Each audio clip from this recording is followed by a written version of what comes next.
Alkaline যুক্ত খাবার খেলে আমাদের বডির ব্যালেন্স ঠিক হয়, প্লাস আমরা ইয়াং থাকি। এটা হচ্ছে আপনার রিঙ্কেল পড়বে না। দেখেন আমার রিঙ্কেল নাই, তার রিজন হচ্ছে আমি ভালো জিনিসে রান্না করে খাই।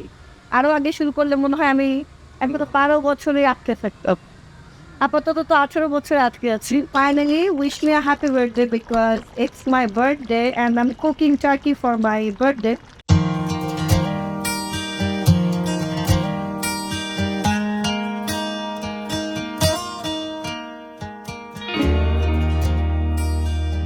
হ্যালো এভরিওয়ান, দেখতেই পাচ্ছেন আমি আমার সব ইনগ্রিডিয়েন্টস অ্যান্ড এভরিথিং প্রিপারেশন নিয়ে একটা ছোট্ট টেবিলের মধ্যে হাজির হয়েছি। সো আমি কী কী দিচ্ছি দেখার জন্য কাছে আসতে হবে, কাছে আসা। আমি গোনা কুক সাম টার্কি টুডে। টার্কি রান্না করতে যা যা লাগবে সেখানে গরম মশলা দেখতে পাচ্ছেন। আর আমি ভেবেছি আজকে পুরোটাই বাটা মাংস দিয়ে টার্কি রান্না করবো। সামহাও আজকে হলুদটা ম্যানেজ করতে পারিনি, এ কারণে এখানে হলুদ নেই, তবে এখানে আছে সবুজ মরিচ আর লাল মরিচের বাটা, জিরার বাটা, ধনিয়া বাটা, আদা রসুন বাটা। আর যেহেতু হলুদটা আমি ম্যানেজ করতে পারিনি, এখানে আছে হলুদ গুঁড়ো আর এটা ঘি আর আস্ত কিছু রসুন দিতে চাই আর পেঁয়াজ আর হচ্ছে টার্কি। এবং এটা তো অবশ্যই সুগানিকের টার্কি, আমাদের ফার্ম থেকে নিয়ে এসেছি। আমি হাফ রান্না করবো। এর টার্কি হচ্ছে এর ডাবল ছিল। টার্কি তো আপনারা সবাই জানেন বিশাল বড়। জিসাস ক্রাইস্ট তার বার্থডে যেদিন হয় সবাই টার্কি খায়, আজকে আমার বার্থডে, আমি টার্কি খাবো। প্রথমে দিয়ে দিচ্ছি তেল, একটু বেশি করে তেল দিলাম যাতে তেল তেল হয় রান্নাটা। এরপরে দিয়ে দিচ্ছি একটুখানি ঘি, ব্যাস আপাতত অল্পই দিলাম, পরে আবার আমি ঘি ঠিক। তারপরে কি দিব, তারপরে দিব এটা একটু গরম হতে হতে এটার মধ্যে আমি গরম মশলা দিব। গরম মশলাটাতে যখন একটু ফ্লেভার আসবে তখন আমি এখানে দিয়ে দিতে চাই পেঁয়াজ। এখানে 2 কাপ পেঁয়াজ আছে, সো দিয়ে দিলাম। আমাকে দেখতে কেমন লাগছে, আমি যেহেতু এরকম একটা ট্র্যাডিশনাল বাটি তো না, ট্র্যাডিশনাল হাঁড়িতে কুক করবো, এই কারণে আমি একটু ট্র্যাডিশনাল কিছু করে এসেছি। সো আর আমি তো চশমাটা খুলতেই ভুলে গেলাম, চশমাটা খুলেছি।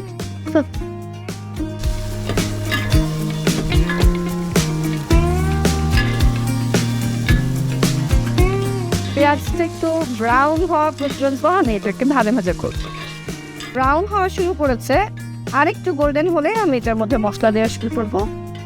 আমি এবার একটু বেরেস্তারও গন্ধ চাই, আবার পেঁয়াজটাও গলা গলা চাই। সো আমার মনে হয়ে এসেছে।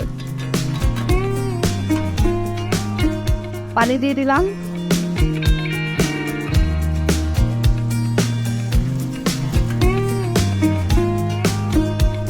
এই পানির মধ্যে এখন আমি একে একে করে মশলা দিব।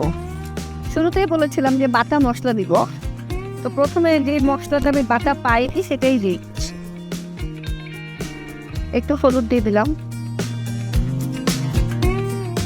আদা রসুন বাটা যতটুকু লাগবে আমি জাস্ট ততটুকুই নিয়েছিলাম, তো পুরোটাই দিয়ে দিলাম।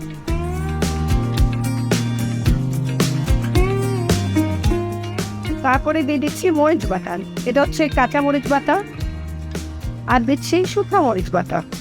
দেখি আজকে আমার রান্নাটা ভালো হয় কিনা। এবং এখানে কিছু আস্ত রসুন রেখেছিলাম, এই রসুনগুলো দিয়ে দিচ্ছি।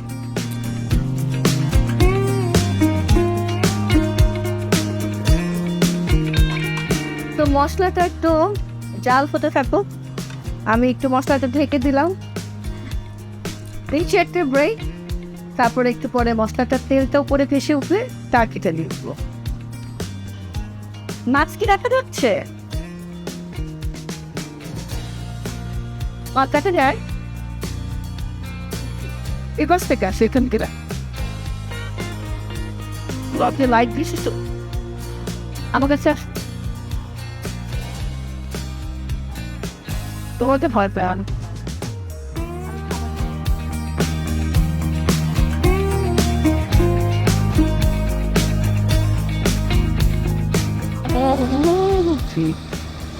আমার তেলগুলো উপরে উঠে গেছে, দেখতেই পাচ্ছেন। এখন আমি এখানে টার্কিটাকে ছেড়ে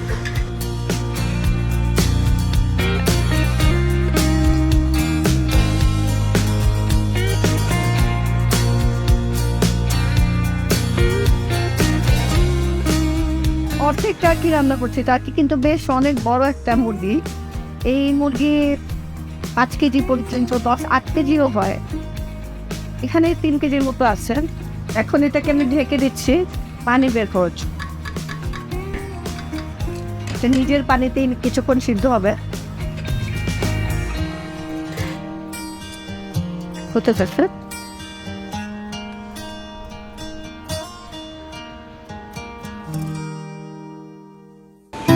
তো ভালোই বের হয়েছে, তাই দেখতেও ভালোই লাগছে। দেখেন,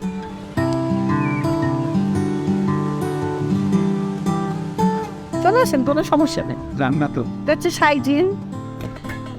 সাইজিনকে একটু দেখাচ্ছি আমি কেমন রান্না করি।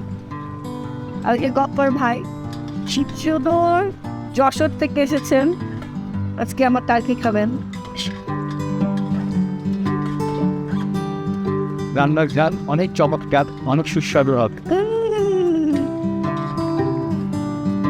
আমি অবশ্য স্পেশাল এফেক্ট দিয়ে গন্ধটা পাঠিয়ে দেবো আপনাদের স্ক্রিনে। আশা করি দেখার সময় আপনারা গন্ধটা পাবেন। অনেক সুন্দর গান। এইটা বেসিক্যালি একটা কাঁসার হাঁড়ি। এটা এখানে রান্না করলে অ্যালকালাইন হয় খাবার, আর অ্যালকালাইন যুক্ত খাবার খেলে আমাদের বডির ব্যালেন্স ঠিক হয়, প্লাস আমরা ইয়াং থাকি। এটা হচ্ছে রিঙ্কেল পড়বে না। দেখেন আমার রিঙ্কেল নাই, রিজন হচ্ছে আমি ভালো জিনিসে রান্না করে খাই। আরও আগে শুরু করলে মনে হয় আমি এখন তো 12 বছরে আটকে থাকতাম।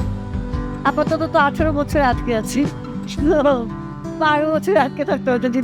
যদি আমি ছোটবেলায় আসলে তার সাথে আমার বাসায় রান্না হতো, মাটিতে রান্না হতো, আমার নানু বাড়িতে হতো। এই জিনিসগুলো কমে গেছে যখন আমার বয়স 12, তখন থেকে আস্তে আস্তে কমে গেছিল। এখন আমি আবার এটাকে কাল্টিভেট করার চেষ্টা করছি, যাতে 50 বছর বয়সে গিয়েও আমি আচরণ থাকতে পারি। স্বাস্থ্যসম্মত খাবার, স্বাস্থ্যসম্মত খাবার আর স্বাস্থ্যসম্মত উপায়ে রান্না। এই জন্যই তো এত ফার্ম আপনাদের সবার জন্য আমি ফার্ম করেছি, যাতে আপনারাও আমার সাথে ইয়াং থাকতে পারে, অর্গ্যানিক ফুড খেতে পারেন অর্গ্যানিকের সাথে। আমার নানুকে কিন্তু আমার বেশ সুন্দর লাগতো। হ্যাঁ, এখন আসলে সব নিজের যত্নের উপর সব কিছু নির্ভর করে, খাদ্যের উপর নির্ভর, খাদ্যের উপর। এবং আমি কি বিশ্বাস করি জানেন, আমি বিশ্বাস করি আপনার মানসিকতার উপরেও আপনার সৌন্দর্য অনেক অনেক করে। আপনি নিজেকে যত অত্যাচার করবেন, মেন্টাল পিস বা আপনার লাইফস্টাইল, আপনি ধরেন অনেক অ্যালকোহল খান, আপনি অনেক অস্থির জীবনযাপন করেন, তো সব প্রভাব সেটা বুঝিয়ে সেটা মাথায় থাকেন। সেটার প্রভাবটা আসলে আপনার স্কিনে, আপনার ফেসে, আপনার কথায়, আপনাকে দেখে করতে দেয়। এবং আপনি কিছুই করবেন না তা না, বাট সব কিছু ব্যালেন্সে করতে হবে। যেহেতু বাটা মশলার মাংস, মশলাটা কি সুন্দর হয়েছে, এই জন্য আগে মানুষ বেটে রান্না করে, তাই না? মশলাটার কালারই ডিসপ্লে।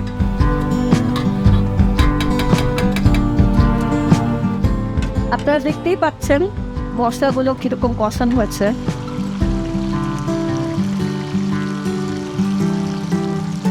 এখন আমি এটার মধ্যে দিয়ে দিলাম পানি সেদ্ধ হওয়ার জন্য।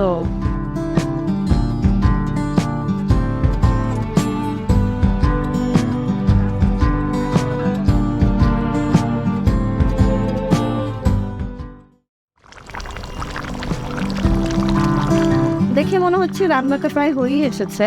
তো এখন রান্নাটা শেষ করার জন্য আমি যেটা দিতে চাই সেটা হচ্ছে একটু ঘি দিব। আজকে রান্নাটা আমি বেশ দেরি করে শুরু করেছিলাম, তার জন্য সন্ধ্যায় হয়ে গেল। কি আর করা, কাজ ছেড়ে আস্তে আস্তে দেরি হয়ে গেল। দিয়ে দিলাম ঘি। এই কাঁচা ঘিয়ের গন্ধটা পুরোটা মাংসের মধ্যে মোমো করবে।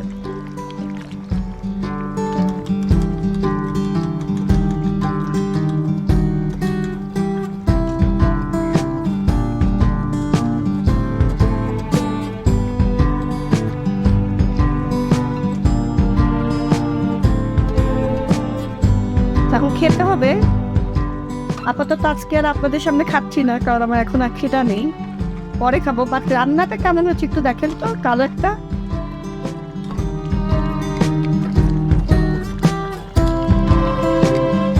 And she's finally wished me a happy birthday because it's my birthday and I'm cooking turkey for my birthday. So রাত্রেবেলা পার্টি হবে, তখন সবাই খাবো।